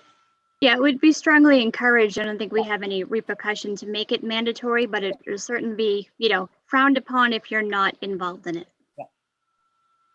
It needs to become part of the culture. Yes. Mhm. Yeah. So I guess, so we've got kind of two things here. We've got the first part that we've talked about, which is the extending the review from department heads to supervisors and managers. We've agreed to that in that document. And now we've got this second bit that's kind of all encompassing. It's a little bit different because this is more of what we call an engagement survey. So I think unless you want to talk about them together, we could make a motion for the first part, for that part of the review to go out and Michelle to distribute that after she kind of looks it over one more time. And then this, we can talk a little bit about the kind of, if we want to tweak it some more, if Michelle wants to do some more to it, because this is a very rough draft, and then get back to us with kind of a more finished document maybe, and we can look at it next meeting. And then I think this is good, but I don't know if it has to be with Joe's review. I think it can be supplemental because like Jamie's point earlier, we've got Joe's review, and then we've got this kind of other department head review, which are the same but different. And I think when we compile them, those would kind of go together but separate, because we can't really combine them because they're not exactly the same questions. And I think this one is separate, but still related, but I don't think it has to have the same kind of timing or cadence on it. I don't know what you guys think. Any thoughts? Yeah, I think it's parallel. I think it's two different things, right? So, Right, two different things. Yeah. So do we want to make a motion maybe on the first part with the department heads and the supervisors, managers, to charge Michelle with distributing that document with the deadline that we talked about? So moved. All right, a second. Darcy seconds it. Okay. All those in favor, we'll start with a roll call. We'll start with Rosie. Are you muted? She's muted. You can go like this. So sorry about that. Rosie Kennedy, aye. Darcy, Darcy Dale, aye. Bill, William Olson, aye. Jamie, Amy Knutson, aye. myself, Sean Farrell, aye. All right. And then the latter part, if somebody wants to make a motion to have Michelle continue the work on this document and then get us another draft of it, and we can talk about it if it's ready for our next meeting. So moved. All right. Any discussion? Well, someone has to second it first, right? Sorry. Oops. Second. Second. Thank you. All right. Any discussion? Okay. All those in favor, we'll start with the roll call. I won't start with Rosie because she muted herself. I'm muted. Rosie, you ready? I'm all confused. Yes, Okay. Rosie Kennedy, aye. All right. Darcy, Darcy Dale, aye. Bill, William Olson, aye. and Jamie, Jamie Knutson, aye. and myself, Sean Farrell, aye. And I think that's pretty much it. And Rosie, you'll get your review into me sometime soon, I would imagine. You've had a bit of extenuating circumstances, and I totally understand. Yeah, thank you. I will. I have started to look at it. I apologize for the delay. So it's I okay. will. And I think we only have one more thing. I don't have my agenda in front of me, but I think the last thing on our agenda is the human rights It's the winter Grant. shared streets grant discussion. winter shared streets grants discussion. Yes. All right, Joe, do you want to tee this one up?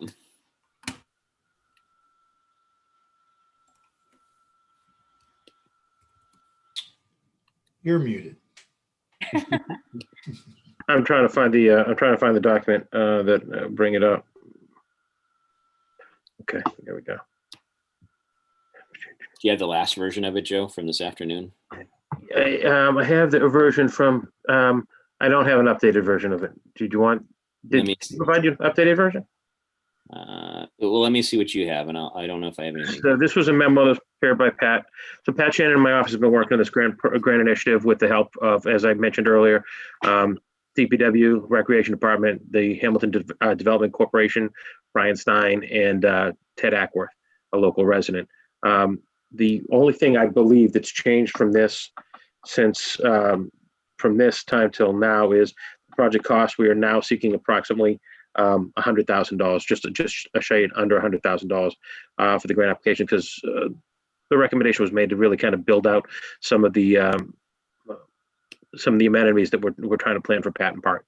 So basically, this program is going to help us hopefully tie the downtown area to Patton Park and provide some winter opportunities that we're proposing to build a built-in fire pit that could be accessed by people that could get a burn permit from the fire department and use them on periods when they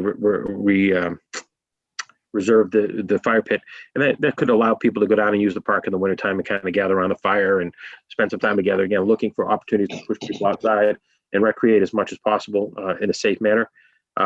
This program is available through the Mass DOT Winter Shared Streets program, and as I said, we were aware of the grant at the beginning of December. We're not ready to put together a grant application at that time, but the group of people that I referenced and departments that I referenced worked diligently over the last month plus to get a really good proposal together that we think is going to be pretty competitive for the state. So we just wanted folks to be aware of it. We're hoping to be able to establish a bike ped line, a bicycle and pedestrian walking lane, I should say, not line, down Willow Street between the park and the corner of Railroad and Willow. So that'll help connect in a more safe way that route and kind of establish a better way for people to kind of think of the two. They're really not that far apart from each other, but when you're walking along Bay Road, it may seem like a little busy traffic kind of thing. We're trying to create a nicer, safer environment. It would establish some new electricity outlets along Railroad Avenue to the intersection with Willow, so that the town could do things down there as far as creating lighting and festivals and things that would bring people to the downtown district more often.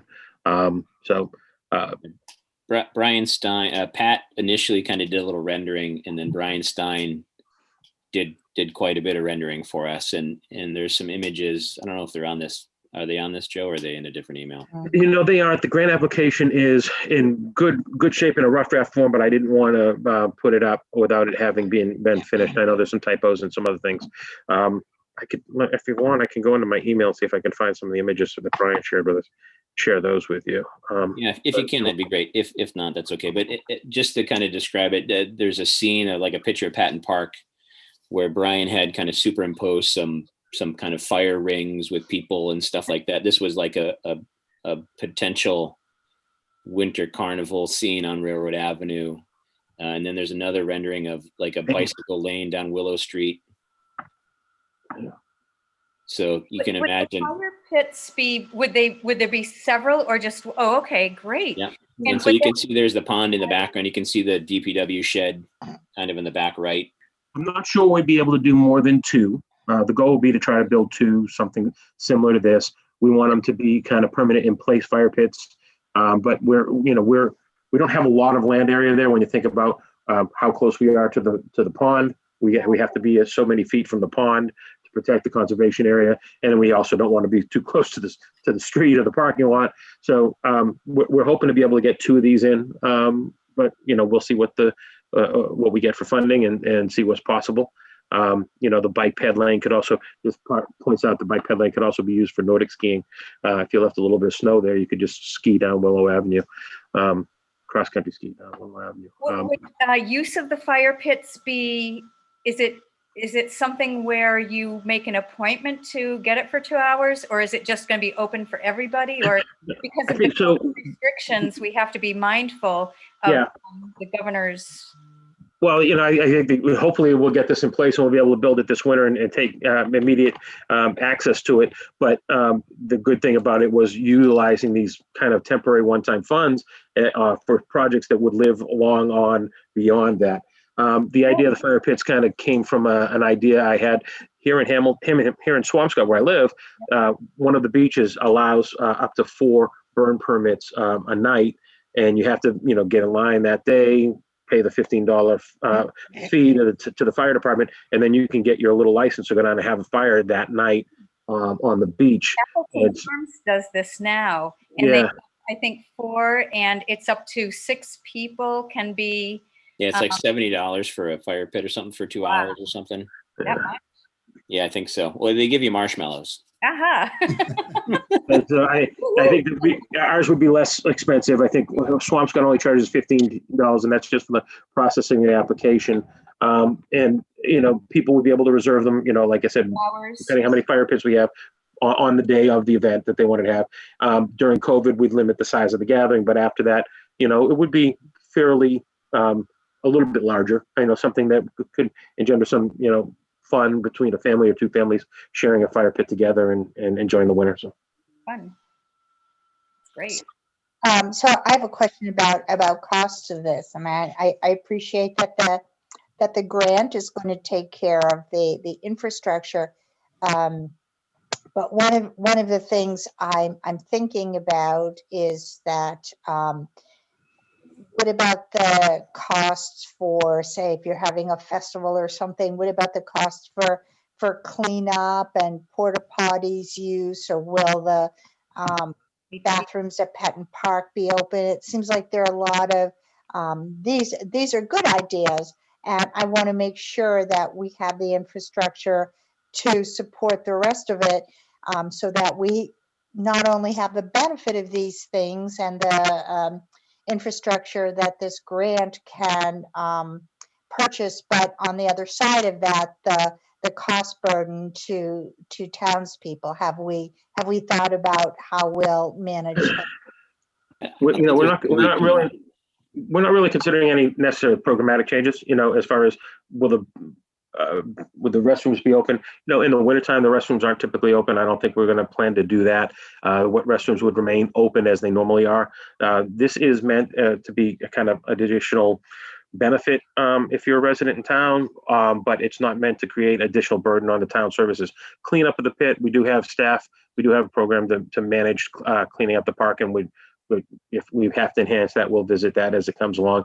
Again, 1 or 2 pits shouldn't create that great a level of additional work for us. We think we can manage that, but again, we're not. If we were going to have a large festival there, we might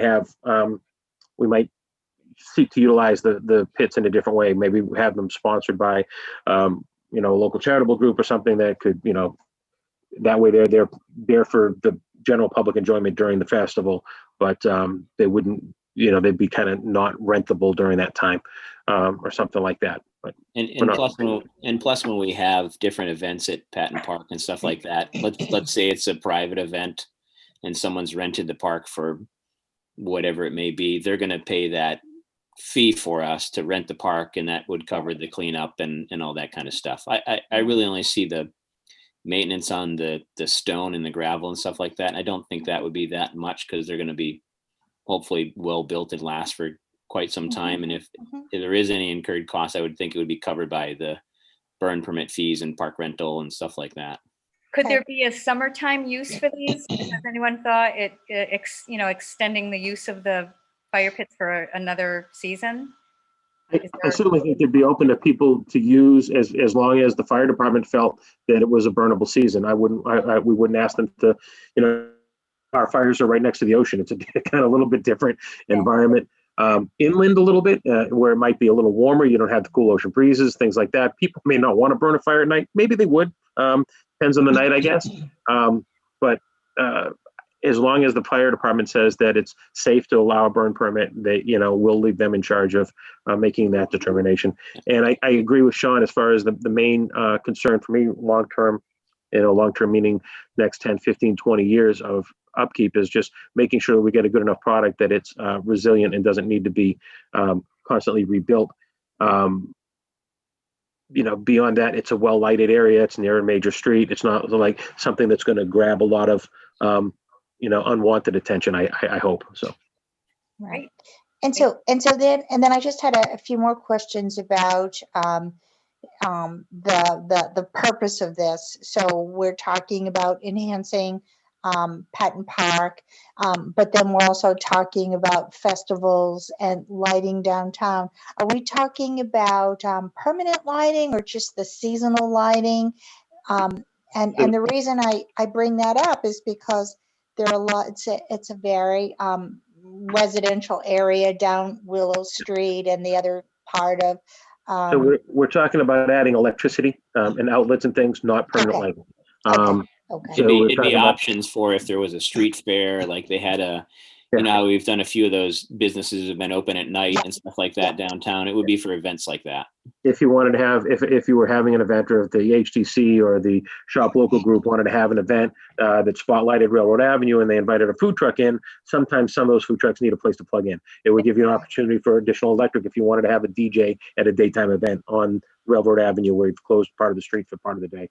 And it would allow us the opportunity to potentially maybe periodically put up seasonal lighting, such as holiday lights in December, if we wanted to incur that cost. So. Okay. Oh, good. Okay, so that explains everything. Okay, great. Thank you. Joe, can you go back to the winter fun carnival scene? It's just great scene. Right? How fun does that look? I love the horses on Railroad Avenue. Horses, yeah, I really can't wait to see that. A horse-drawn sleigh on Railroad Avenue. That should be a lot of fun. Yeah. You know something? There's a horse. There's a horse right in the middle, and either that's a ice sculpture, or it could be my horse. So he's right. It looks like a snow sculpture. Yeah. I tell you, this is my small town coming out. I grew up in a town of about 250 or 300 people, so pretty small. But every year we had this gentleman, his name was Leo Burnoff, and he had a pretty good horse farm. It was all Clydesdales and Belgians.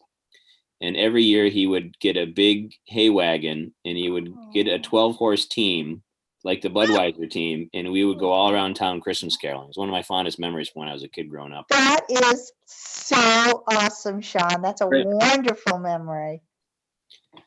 All right, so maybe we can bring that to Hamilton if we get some outlets on Railroad Ave. We can get a 12-horse team going.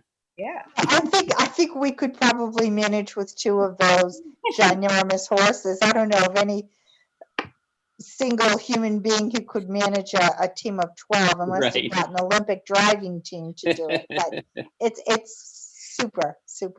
Well, my family went to the Topsail Fair a few years ago and saw they had the demonstrations with the teams of 8. Oh yeah, those are great. Those are crazy. Those guys are great. It's the things they can get those horses to do, man, all in unison. Oh, yeah. Fantastic. Yeah. It's great. All right. Any other comments or discussion on this? So this goes in tomorrow, and it's just kind of wrapping it up. Yep. We just wanted to make sure everybody knew what we were. Yeah, we're wrapping it up. I mean, we're still open to suggestions. We're open to input. Once we find out if we have the funds, we can always, we're asking for specific things, but we can amend the programmatic uses of it. So folks that want to provide input are encouraged to call Pat Shannon in my office at Town Hall. Yes, he knows, because he asked me to make sure that we gave an opportunity for input. So people who want to provide additional ideas for how this could be used if we get the grant, please by all means call or email Pat Shannon at Hamilton Town Hall. So I'll ask one question, and definitely don't mean to take us on a tangent, but since I'm only been on the board for 6 months or so, has anyone ever, like, is there any demand, any ever proposal, thought, consideration of a dog park in Hamilton? You know, there has been, but it hasn't gotten much traction. Every once in a while, there's kind of talk about it on, the Facebook group. Joe, There's can you grass exit the rides. screen? There's Grass grass rides, rides. but I think at one point Wenham had talked about doing a dog park towards the kind of Topsfield side somewhere, but I Well, don't know. citizens had suggested it. I Yeah. don't know if there was any official traction, but some of the residents of Wenham had brought that up as a possibility. Yeah, I don't know if we've ever had a serious discussion about it. I mean, we could have a discussion. I don't know where we would put it and what kind of, and we have so much open space around, but having a designated area wouldn't be a bad thing. But that's what Grass Rides does. It's this gorgeous multi-acre, beautiful walking place that Parking, actually is Yeah. filled to the gills right now with cars and dogs. It's a wonderful place where dogs. Yeah, and in Vineyard Hill, the Patton, across from the Patton State, there's I think it's only leashes in the parking lot. If you want, you can have them Yeah. off leash in the woods there too. Yeah. And I think the schooling fields, they want you to have them on the leash because of the horses and stuff. And That's I think that is a spot that a lot of people go, but I think unfortunately lately some people haven't been responsible owners, and There's a real threat of closing that to dogs, period. There have been so many worrisome incidents over there. yeah, with people and horses. So if you are a person that goes to the schooling fields, please be responsible. Keep your dog on a leash. That's right. Yep, all the time for the safety of everyone. All right. Was that it for our agenda? I don't have it in front of me. I think that Yes, was it it. is. All right. Any new business? We've got Michelle Lee's engagement survey. I'm going to send Gradle the invite to the recycling composting thing. Bill and I will start to compile Joe's evaluations. We should start talking about Joe's contract renewal. Anything else anyone can think of offhand? Is there another joint meeting with the Wenham Hamilton part? Do you know when that will be? Is that coming? Is that imminent? Tomorrow night. Tomorrow night. Oh, I'm sorry. That's right. I saw that.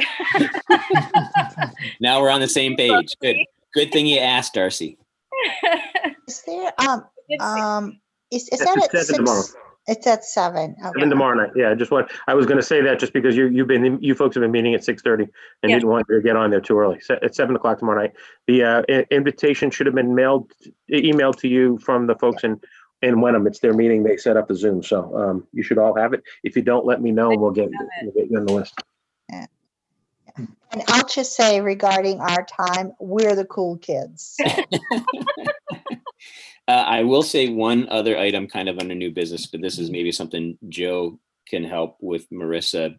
Since the new real estate tax bill went out, a lot of people are in sticker shock because of it. I'm wondering if we've done it in the past, but maybe we can blast out in social media kind of a little pie chart of where your tax dollars go. Because I think a lot of the kind of hubbub I've heard is, call your selectmen and complain, which is totally everyone's right to do. Yeah. But we're not really driving that cost. That's mostly the schools. Mhm. So if we could have a little chart that shows where some of the breakdown goes. I think we've done it in the past, but I don't know if we've done it recently.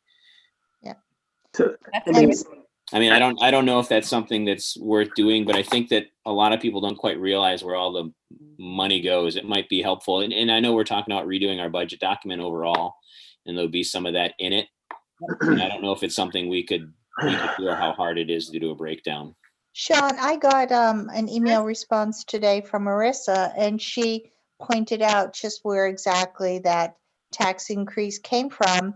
And not surprisingly, the majority of that tax increase is from the school budget increase. And I'd be happy to forward that response to you, and then maybe you could do a pie chart, or Joe could. But I think that was, yeah, it is sticker shock. It's sticker shock for me too. Holy mackerel. But I'll tell you, this was pointed out at the annual town meeting, that this was what was going to happen if that budget was passed. And as I said, my response from Marissa points out that Is it 8.5%? 8.4%. 4%. That's a lot. Yeah, it's a large And amount. I think people knowing that just in general where all that money goes to helps with the discussion. Right, Instead of people just being angry at us or the town in general, right. they'll know exactly where that money is going to, and then they can make some better Right. educated decisions on At town Right. who to talk Right. to or who. Do you know, I think sometimes people It's on don't, them because they vote for it. It's on Right. everybody because you go to town meeting, you vote for the budget, and it's a Right. reflection of our values. So Right. it is what it is. say, Right, and whether yeah, you're at town meeting or not, Yeah. people showed up and voted on it. It's our So legislature and they vote. right, Yeah. right. And that's right. And I think sometimes people get really angry because they say, people voted for this and this, and I didn't have an opportunity. Well, certainly to some degree that may have been true this year, but in general, people don't come and then they get really angry. The Board of Selectmen don't vote for the budget. People who come to town meeting do, and people have the right to come and voice their opinion. And truly, majority rules, but to not come doesn't help anybody's cause. Can I just offer a thought? I mean, I think that everybody's making exactly valid and accurate points. The fact is the budget's approved by town meeting through a long process that usually starts in January and ends sometime around April, May. And you're absolutely right that this year's budget increase was almost completely and entirely due to the increase in the school side, because the town actually cut spending by $500,000. That's right. But I am a little bit hesitant to frame the discussion that way, because I think we're moving in a direction of trying not to be us versus them. And I think that it's important for us to remember that, yes, the schools drives the budget to a great extent, but it's a joint decision that's made at town meeting by the people who show up at town meeting. So I'd rather that we kind of focus. A pie chart can be a part of the explanation, but if we just put the pie chart out there, it looks like we're saying, well, it's not our fault, it's their fault. And I'd like to stay away from that kind of argument or discussion. No, But if we could say that, look, this is where your money goes, and the budget is approved at town meeting, not by the Board of Selectmen, Right. and it's based on what the town's needs are and what the town meeting is willing to vote for. So if you want to have an impact on the discussion, then you should be involved at town meeting. Your vote I think that's a good counts, point. yeah. I was seeing it as more of informational, not kind of an us versus them, but I could Right. see how it kind of could be construed against the anti-school budget kind of a lean. Well, and I don't think anybody wants to see our schools in need for things. No. But I do think it's important to look at the reality of the facts, and Yep. that's not placing blame. It's just pointing out the reality, and people can take that however they want. And remember, our budget is a reflection of our values. So Right. It's Tells us what value. I guess what the people who showed up at town meeting. Right. It's tough. It's tough. I mean, certainly town meeting can be long, and there are a lot of things that we talk about that maybe not everybody's interested in. Yeah, I mean, I guess I would try to stay away from construing it as us versus the schools, and see it as more of a, this is what town meeting voted, and here is the breakdown of it. If you have an issue with it, obviously pay more attention and come to town meeting and have a vote. Even if you're not informed, come to town meeting and make a Get vote. informed. Hopefully you're informed, but show up and participate. As they say, democracy is not a spectator sport. People get so frustrated when they feel that they have no no power to make a decision, but They but do. people do. Yeah. Everybody in Hamilton, every registered voter has the right to come and voice your opinion. And the more people that come to town meeting, the more discussion, the more the democratic process will be alive and vibrant. And remember, everyone that attends town meeting is their own legislator, and we pass our laws as legislators together. So it's really quite a thing. Right, so And before we get- hopefully, Sean, circumstances will be such that we can have that great breakfast again. Right. May. All right, Oh. before we get too far sidetracked, Darcy, do you want to make a So- motion? I just sorry, want to say one thing. Only because if it affects anybody else, I didn't get an invitation to the meeting tomorrow. I did have it on my calendar, but I didn't either. I don't know what the Zoom. I didn't either. So I think I Joe, got it. there's an agenda posted on the town website that has a Zoom link on it. Is that not the correct Zoom link? That is the correct Zoom link, but I know that we got an email from Ricky and from Nikki in the town administrator's office in Wenham with the Zoom information, and I thought we had forwarded it on to everybody. I'll make I sure may that be that happens tomorrow. confusing it with the one from the school committee a while ago because we got that one really early, but I don't Yeah. think I've gotten one for this meeting tomorrow yet. All right, I will endeavor to find it and make sure it gets passed on to you all. Thank you. And now may I make a motion? I move that we adjourn for the evening.